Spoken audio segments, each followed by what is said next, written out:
বন্ধুরা, তোমরা কেমন আছো? আমি খুব ভালো আছি। আশা করি তোমরাও ভালো আছো, ভালো থাকবে, সুস্থ থাকবে। আজকে আবার একটা সুন্দর তোমাদের সঙ্গে ছোট্ট একটা রান্নার ভিডিও শেয়ার করছি। আর আজকে দেখো আমি কি রান্না করব। আজকে উস্তা চচ্চড়ি আর ডিমের ঝোল হবে। আর তার মধ্যে আমার শাশুড়ি উস্তা চচ্চড়ি ভাতটা করেছে আর আমি ডিমের ঝোলটা করতে চলে এসেছি। দেখো ডিমটা ভেজে নিয়ে আলুটা ভেজে নিচ্ছি। আর আলুটা সেদ্ধ করেছে যেহেতু, আর ভেঙে ভেঙে যাচ্ছে এর জন্য। আর যেহেতু আমার শাশুড়ির সুগার, থাইরয়েড, সুগার, ওনার মানে বিছানাতে উঠতে পারে না, সব কাজে আমার করতে হয়। আগের দিন শুনলে ওনার শরীর খারাপ, করতে পারে না, আমি করি।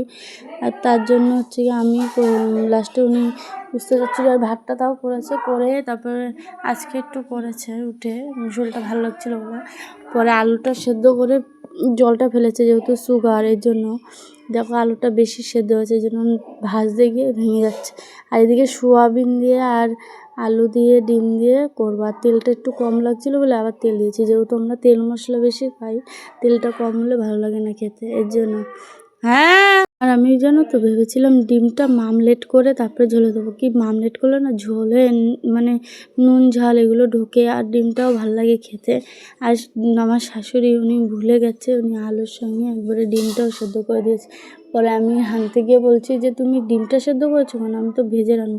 বলছে আমার একটু খেয়াল নেই। দেখো আমি আরও ভাবছি তোমাকে ডাকবো ডিম ভাজার জন্য, পরে আর কি করা যাবে, ভুল করে ফেলেছে। তারপরে দেখো আমি ডিম দিয়ে সোয়াবিনটা ভেজে রাঁধতে পারলাম না, যেহেতু সেদ্ধ করে দিয়েছে, এই জন্য ডিম ওই সেদ্ধ ডিম ভেজেই রাঁধছি। আর এখানে দেখো আলু আর সয়াবিন ভাজা হয়ে গেছে, এখানে আমি মশলা দিয়ে দিচ্ছি।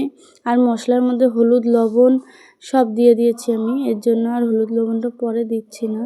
এই দেখো হলুদ লবণ দিয়ে এখন আমি সয়াবিনটা কষাচ্ছি। এটা ভালো করে কষিয়ে তারপরে জল দেবো, অল্প জল দেবো, যেহেতু আলুটা সেদ্ধ, এর জন্য আর বেশি জল লাগবে না। আর এদিকে দেখো আলুটা ভেঙে ভেঙে যাচ্ছে, এতটা পরিমাণে সেদ্ধ হয়ে গেছে। আসলে প্রেশার কুকারটায় সিটি পড়ে না তো সহজে, কী জানি কী হয়েছে। হ্যাঁ, দুবার করে ঠিক করলাম, তাও এটা ঠিক হয়নি। কীরকম ঠিক করে কী জানি। এবার সিটিটা পড়ে না বলে উপরে ওই ইটা উঁচু করে দেয়, বারবার করে দিয়ে সেই সিটি ফেলে। আর এদিকে দেখো আমি মশলা কষাচ্ছি, টমেটো দিতেই ভুলে গেছি। পরে আবার মনে পড়লো টমেটো আমি দিইনি, তারপরে আবার টমেটো দিলাম, দিয়ে কষানো শুরু করলাম। আর এদিকে দেখো সয়াবিন করতে করতে আমার মেয়ের ঘুম ভেঙে গেছে, ও ঘুম দিয়ে উঠে গেছে। তারপরে আর কী করা যাবে, তারপরে ওকে নিয়ে একটুখানি ঘোরাঘুরি করলাম। এখানে সয়াবিনে জল দিয়ে দিয়েছি, সয়াবিন আর ডিম মানে ওর মধ্যে দিয়ে জল দিয়ে দিয়েছি। আর এখানে দেখো সয়াবিনের মধ্যে ডিম আমার দেওয়া হয়ে গেছে। এখানে ভাত আর হচ্ছে উস্তা চচ্চড়ি, আর এখানে দেখো সয়াবিন দিয়ে ডিম দিয়ে ঝোল। যারা